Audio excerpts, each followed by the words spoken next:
अमेरिकी संस्था centre for disease control and prevention यानी कि सीडीसी ने कोरोना पर हैरान करने वाला बयान दिया। सीडीसी का दावा है कि 6 फुट की दूरी से भी कोरोना फैल सकता है। हवा में मौजूद वायरस सांसों से अंदर जा सकता है। हवा के सूक्ष्म कणों में वायरस की मौजूदगी होती है और बंद स्थान वायरस के लिए मुफीद जगह है। हाल ही में प्रतिष्ठित मेडिकल जर्नल लैंसेट ने भी हवा में वायरस के संक्रमण की पुष्टि की थी और अब उसके बाद सीडीसी की इस रिपोर्ट ने चिंता बढ़ा दी है। मेरे सहयोगी कुमार कुंदन इस पर और ज्यादा जानकारी दे रहे हैं। कुमार, ये वायरस लगातार अपना रूप बदल रहा है और लगातार हम कह रहे हैं ये बहुत ज्यादा अनप्रिडिक्टेबल है और ये जो चौंकाने वाला खुलासा हुआ है 6 फुट की दूरी से भी फैलेगा, हवा में भी है, और क्या कुछ जानकारी इस वायरस को लेकर मिल पाई है? देखिए पूर्णिमा, इस बार जो दूसरी लहर आई है उसमें हम लोगों ने देखा है कि परिवार में यदि एक व्यक्ति संक्रमित हो गया और अगर वो परिवार में ही रह रहा है तो वो पूरे परिवार को संक्रमित कर देता है, बेशक वो आइसोलेशन में ही क्यों ना हो।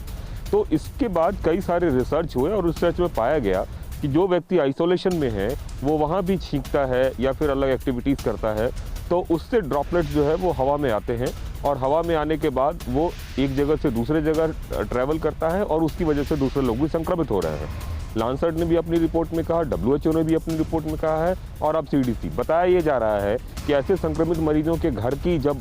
पूरी रेकी की गई, पूरी तलाशी की गई तो पता चला कि उनके एसी में, उनके डक्ट्स में अलग अलग जगहों पर वायरस पाए गए, जिससे ये अंदाज़ा लगाया गया कि जिस हिसाब से संक्रमित व्यक्ति अगर किसी कमरे में भी था तो उस कमरे से अगर सेंट्रलाइज एसी है तो दूसरे कमरे में भी पहुंचा और इस तरीके से एक निष्कर्ष निकाला गया कि इतने फीट की दूरी तक वायरस ट्रेवल कर सकता है। और इस तरह से हालांकि ये सारे आंकड़े विदेशी है, हिंदुस्तान में ICMR और या किसी एजेंसी की तरफ से इस तरह की कोई रिपोर्ट नहीं आई है, लेकिन इतना जरूर है कि दूसरी लहर में जिस तरीके से घरों में लोग संक्रमित हो रहे हैं, थर्ड वेव को लेके हमारी अलग आशंकाएं बनी हुई हैं। ऐसे में क्या इस रिपोर्ट से भारत के लोगों को परेशान होने की जरूरत है या इसके हिसाब से और सावधानी बरतने की जरूरत है?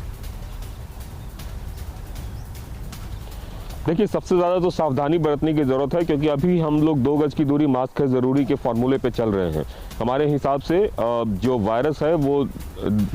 बहुत कम दूरी ट्रेवल कर सकता है। अगर हम 2 गज की दूरी बना के रखें तो वायरस ट्रेवल नहीं करेगा, लेकिन अगर नई बात ये बताई जा रही है कि 6 फुट की दूरी तक वायरस ट्रेवल कर सकता है तो उस हिसाब से हमें अपनी रणनीति में बदलाव लाना पड़ेगा, जिसके लिए ICMR और दूसरी एजेंसी निश्चित रूप से इस पर काम कर रही होगी। और जैसे ही हिंदुस्तान में ऐसी किसी रिपोर्ट की पुष्टि होगी उसके बाद सरकार अपनी रणनीति में जरूर बदलाव करेगी। पूर्णिमा, शुक्रिया आपका कुमार जानकारी देने के लिए, क्योंकि देखिए हवा में ये फैल रहा है, इसका जिक्र पहले भी हो चुका है, इसका अंदेशा पहले भी जताया जा चुका है और इसके साथ हमने सुना था नीति आयोग को ये भी कह रहे थे कि खिड़कियां खुली रखें ताकि वेंटिलेशन बना रहे और जैसा कि इस रिपोर्ट में भी बताया जा रहा है कि बंद जगह ज्यादा मुफीद जगह है। तो कुछ चीजें जरूर मिलती जुलती हैं, लेकिन हमारे इस संस्था यानी कि ICMR की तरफ से फिलहाल इस तरीके की कोई डिटेल सामने नहीं आई है, लेकिन इस रिपोर्ट के आधार पर